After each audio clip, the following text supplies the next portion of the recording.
Oh. Yeah. And it's narrow, yes. That's a skinny house. Yeah. It's super skinny. Oh my gosh. I love it. Yeah, I love that I'm getting you working on your garden.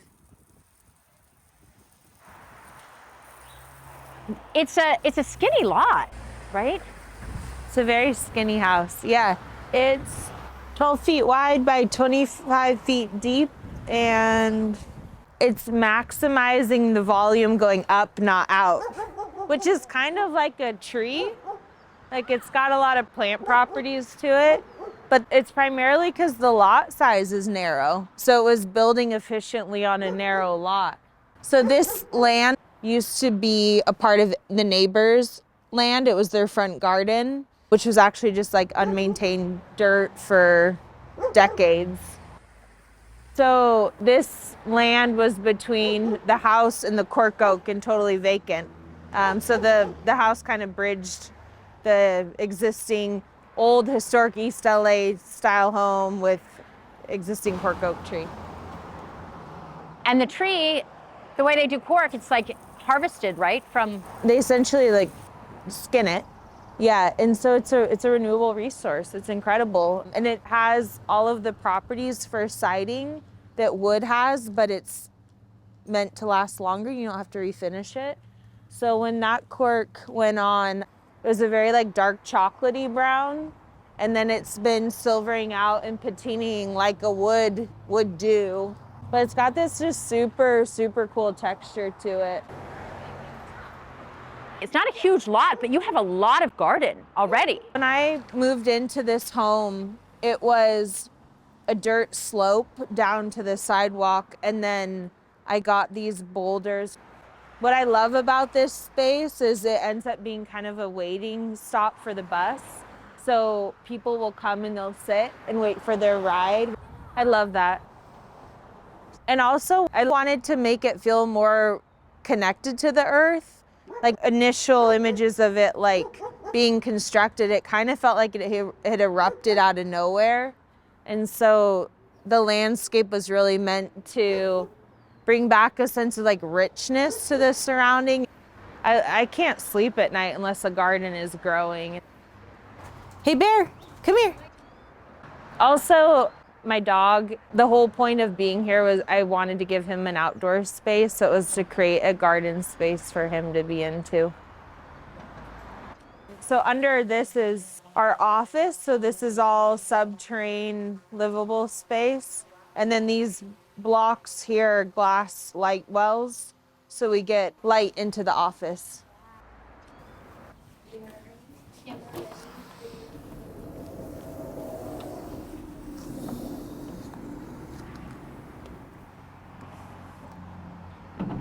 So do you know how wide this house is? It's 12 by 25. 12 by 25? No, 12 sounds short. 12. Yeah, they're 12-foot beams. Okay. It just sounds crazy to think that you can live in a 12-foot space. We're just so used to like our area rugs are 8 by 10 and our like everything is so oversized accidentally now.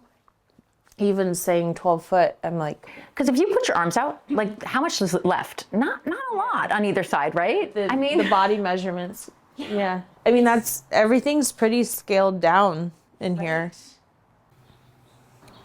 Oh, this is kind of a cool design. I don't have a TV in here because TVs are just hard to hang in a small space. So I have a projector that we watch movies on this wall, and then that kind of does like a blackout for this room. I mean, you see that it's just like flows indoor, outdoor. Yep. I mean, it's just.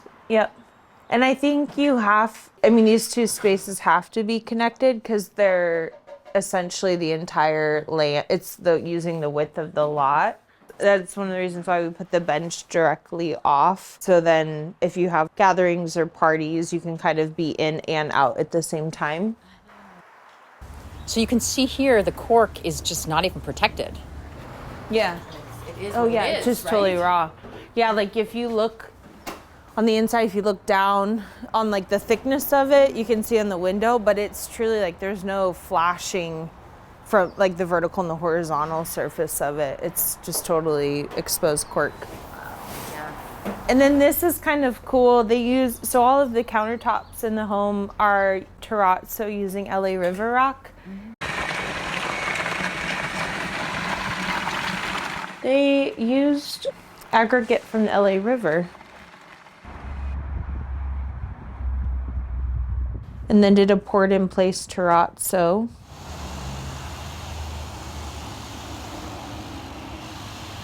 So everything's kind of from the place. Everything's from here. Yeah. And then there's remnants, so that became the door framing. The colors too. You keep everything this sort of earthy, warm tones. Warm, yeah. Why? I think I'm constantly trying to feel like I'm in nature. So I'm like, if there's the more texture, the more warmth, the more rawness. Yeah. We actually made this counter out of decking material because it's thermo-treated pine, so we can just spill on it and use it because we have meetings up here and gatherings. And the stools are oak. There's a lot of just like hemp and jute, which feels great. So some of this is Angel City lumber? Yeah. Angel City, they're an upcycler of local timber. And so they take fallen trees and they make flooring, furniture. They did all of the beams, the millwork in the bathroom, the doors, and the flooring in the upstairs. And then they did all of the outdoor sculptural gardens. It's trees that are felled in the neighborhood. That's right. They saved the trees. Do you have enough space in the kitchen? I do. Yeah, I have too much space. All the appliances are downsized, so it's like smaller fridge, dishwasher small, plenty of room. I guess if you had a lot of children. Yeah. But yeah, the mini split's all integrated up there, so that heats and cools the whole bottom floor. So the storage is quite clever. I've got an area under this stairwell that's storage, and then it's kind of like a picture box. Yeah, it almost looks like it's framed. Yeah, there's no art in the house except for this piece here that my friend Lucy made. The walls are all limestone plaster, so I don't really feel the need to fuss with them or screw things in. And everything is what it is. There's no paint, right? It's just the limestone. Zero paint and anything. You mean exterior, interior. This exposed pipe is functional, I'm guessing? That's the sprinkler system. Yeah, so that's something I really appreciate about this home is that it's not hiding anything. It adds a lot of vertical volume to this space by leaving it all open. Contractors immediately want to go to sheetrock, paint, casements, like all these like immediate solutions to cover things up versus just using a material that's beautiful as it is.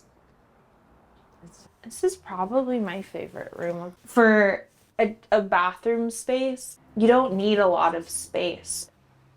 And you get the cork oak tree. It's interesting because here you really do see the lime plaster. The texture and the feel, it feels so natural. Yeah. And then understair storage. This actually goes really deep. So he continued with the river rock in here. My dad made this. It's from some walnut in Oregon. Is he a woodworker or is he just? He's a retired U.S. Forest Service ranger. So he spent his life planting trees. So you take after your father in a way. There's a lot of them in me. And then, yeah, so as we go up the stairs, it's another medley of woods. So up here is the loft. This is a well-used space here. Yeah, these are stairs that are also my shoe storage, which keeps me limited to how many shoes I can have, which is awesome. Bear comes up too. Come on, bug. Come on. So this is a fun space, and then that's how you access the roof. There's a ladder right here. Yeah, you can really see the plaster kind of shimmering on this wall in the light. It's nice. Get all the little minerals. Right, so that's just a nook. It's like your reading nook. Yeah, you can actually you can fully sleep in it. Watch your head. Yeah. I've done that so many times over the years. So you can you fit. Yeah. It's a good sized space. So we could have a guest bed up here. We could call it that. Yeah. My guest quarters. In your 12-foot wide home. I'll put my parents up here. No, when family comes, they actually stay in my room, and then I stay over here. So it's more of the. Yeah. I love it. Yep. Yeah. This is my bathroom. Again, the river rock. And then more wood from Angel City. And then this is it's all Tadillac. So tileless. This is the bedroom.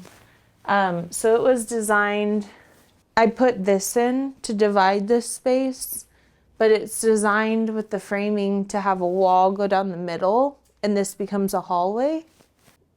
So you could have 2 rooms up here if you wanted that. For me, living alone, having kind of an oversized bed and then more of like a dressing area made more sense, but the wiring and all the window placement is meant for 2 rooms.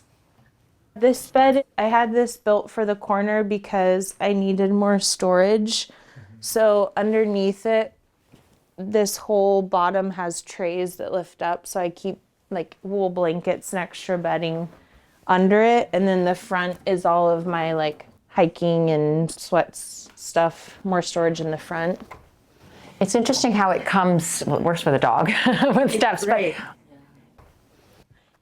So what's the size of your bed? It's just a king, but it's got a lot of wood around it. It's a bit too big, but that's okay. When I spec boulders and gardens, they're always like a bit too big, and I feel like that this is like the boulder of the room. But in a way, there's something sort of nice, there's some sort of cocooning about the way it's framed. Yeah. You know? Cocooning's a good word. It's like a wood cocoon. Yeah. You've managed to make it all earth tones. To me, it has almost like a Neolithic Japan, the Heian period, which is more like raw. Yeah. What's coming to mind when you're saying that for me is that the theory of Japanese gardening where small spaces should be evergreen because color creates this sense of like movement and almost like too much energy for a small space. And so I think maybe I naturally wanted everything to feel evergreen in that sense. Like the colors are very neutral because it's more peaceful when there isn't like a lot of like distractions. It's a beautiful floor too. This is Angel City as well. This was an LA tree that then got milled and created to walk on. It's just so nice to walk on earth. That's the beauty of using a natural material. You feel grounded, even when you're 3 stories up. Behind you here is a wall of storage? Yes, so this is entire wardrobe plus luggage plus linens. Everything is in here. We've got all these like slide outs and then lots of storage up here. Yeah, full wardrobe. It's pretty great. Oh yeah. And then this heats and cools the second floor. And it's super efficient. Like the energy bill on this house is very, very low. Because it's narrow, small. Yeah. And it's really well insulated how they built it. I really like to look down though. Kind of feel like you're in a little nest up here. Do you feel like you're in a treetop a little bit? Yeah. Maybe because when you look that direction, all you see is tree. And I think just being with the materials, you could be inside a tree, right? Like you're seeing so much wood and. Yeah, because these walls don't lend themselves to more. They're finished, like they're art on their own. And I think that maybe that's a scary idea, is that like you can't add more to them. You can't clean them in a way that feels simple, or they're living clay essentially. Right. And if you bang it, you got to add more clay, just like a mud wall. So your work, the work you do, is this house affecting your work somehow? I think at home subconsciously affects us. I think it's definitely making me, the idea of square footage has definitely changed. It's funny living in this space now for 2 years because I go into other homes and I guess I've fit into the container I've been assigned. And I like that. Yeah. I guess I'm afraid to go into a bigger space because then I'll fill that. So yeah, I think we fit into where we're put. And I fit into this tiny box. This isn't really convenient because you can eat and then do dishes. It's like, yeah.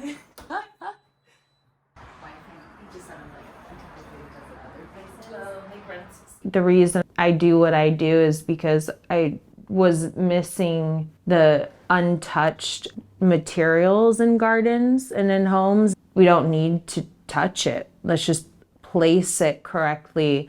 Let's think about light. Let's think about the spacing. Let's think about the layering. We don't need to fabricate it. We can let it be raw.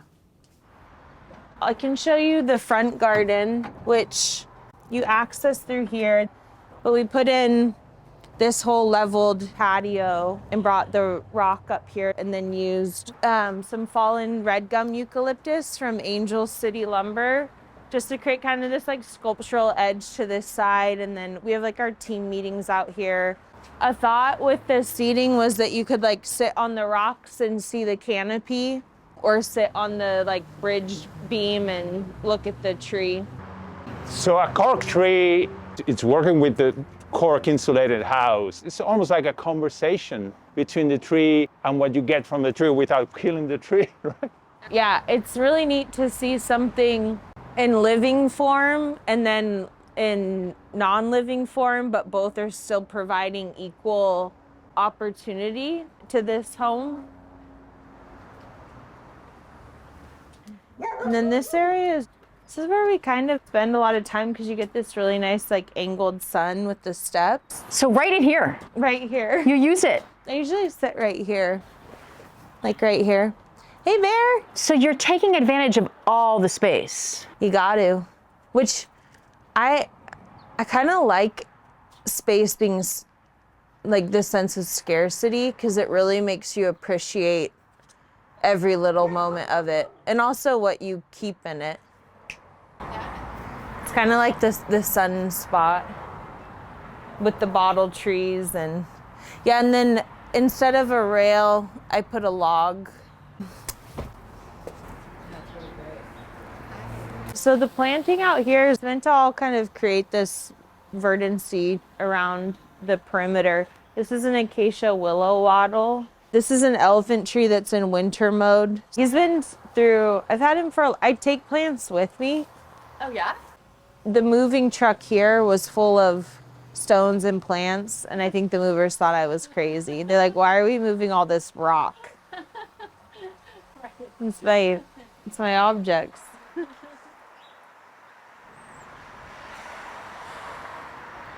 But it's funny because now there's a lot of things on Pinterest that are like, you know, the natural, the use of the word wabi-sabi. Okay.